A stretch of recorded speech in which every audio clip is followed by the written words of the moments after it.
Assalamualaikum warahmatullahi wabarakatuh. Good morning, good afternoon, and good night, everyone. First of all, let me introduce myself. My name is Arlianti Devani, and my student ID is 2311016012. And I'm from the Health Policy and Administration Department. And in this video, I would like to present and discuss about the several questions that related to quality assurance, especially about the process quality and service improvement in healthcare service. And the answer in this video will be based on the lecture materials and other supporting reference. I hope that my explanation will be clear and easy to understand. And thank you for attention, and now let's move on to the question. So the number one question is, what is a transformation process? So basically, according to operation management theory, a transformation process is a process that converts inputs into outputs that have value for customers. Input may include materials, information, technology, labor, and customers or patient themselves. And the output can be product or services. In the healthcare sectors, especially in the hospital, the transformation process occurs when patient needs are transformed into healthcare services, such as diagnosis, treatment, and recovery. For example, doctors, nurses, medicines, medical equipment, and hospital system works together to improve the patient health condition. This concept is closely related to quality assurance because every stage in the transformation process must meet quality standards to ensure patient and safety. Number two, the question is, how might process performance be described in terms of quality characteristics? So, process performance can be described using the service quality characteristic according to Parasuramman through the SERVQUAL theory, that there are 5 main dimensions of service quality, that is reliability, responsiveness, assurance, empathy, and tangibles. So, reliability means providing service accurately and consistently. Responsiveness means helping customers quickly and willingly. The third one is assurance, that refers to trust, confidence, and professionalism. And the fourth one is empathy, that means giving the personal attention and understanding customer needs. Then the last one is tangible, that refers and include the physical facilities, equipment, and cleanliness. And a process is considered high quality if it consistently performs well in this dimension. And in the hospital, this means patient receiving safe, timely, accurate, and caring the services. Okay, the next question is, how do spatial cause variation and common cause variation related to process controls and process capability? So basically, according to William Edwards Deming's statistical process control theory, the process variation is divided into 2 types. The first one is common cause variation, and the number 2 is spatial cause variation. That the common cause variation is naturally variation that normally exists in the system, and it is random and difficult to eliminate completely. And the second one is spatial cause variation that comes from unusual problems such as equipment failure, human error, and poor procedures. And a process is considered in control when spatial cause variation are removed and only common cause variation remain. And meanwhile, the process capability means the process can consistently meet customer specification or standard.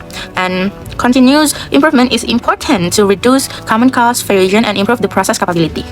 The number 4 question is, what are the roles of run diagrams and process control charts in improvement programs, and what are the similarities and the differences? So basically, run diagrams and process control charts are tools that use in quality improvement programs to monitor process performance over time, and these tools are important in statistical process control. So the tools of a run diagram is actually a simple graph that shows data trends over time, and it helps identify the increase, decrease, and usual pattern in a process. And the control charts tools are more advanced, and because it includes upper and lower control limits, and according to Deming's SPC theory, these control charts are help determine whether a process is statistically under control or affected by spatial cause variation.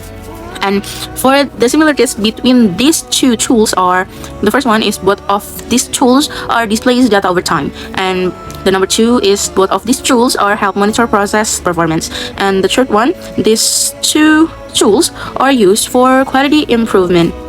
And for the differences, actually the run diagrams can only shows the trends or pattern, and control charts are include control limits and statistical analysis. And the last one, for the difference, that the control charts are more accurate for identify the process instability.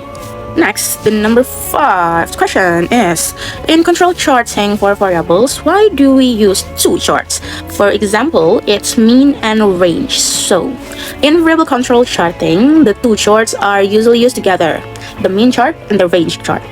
So, according to the SPC theory, these charts measure different aspects of process performance. The mean charts monitors change and in process average, and the range charts is monitor the process variability or consistency. Actually, by using only one chart may not provide complete information. For example, the average may appear stable while the variability becomes larger. Therefore, both of these charts are needed to ensure the process is stable and capable of meeting the quality standard.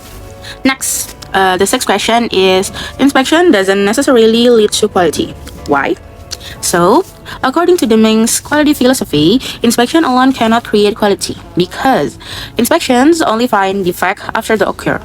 Quality should be built into the process from the beginning through proper planning, training, process improvement, and error prevention. Inspection is important to identify the problems, but it doesn't solve the root cause of defect. Excessively depends on inspection can also increase cost and reduce efficiency. For example, in hospital, checking patient records after an error occurs is not enough. Hospitals must improve procedures, staff communication, and patient safety system to prevent mistakes from happening again.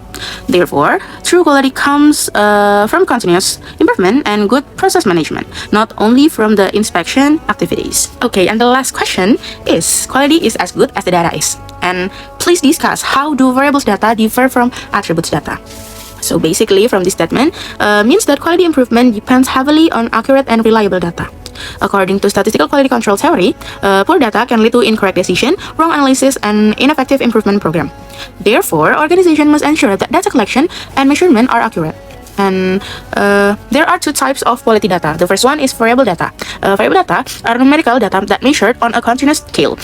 For example, is patient waiting time, blood pressure, temperature, and medicine dosage. And this data provide is more detailed in information. And the second one is attribute data. Attribute data are classification data that not require measurement. They are actually and usually grouped into the categories such as good or bad, yes or no, or satisfied or unsatisfied. And actually, the variables data are generally more precise, while attributes data are easier and faster to collect. So, both of them are important in quality assurance and process the improvement.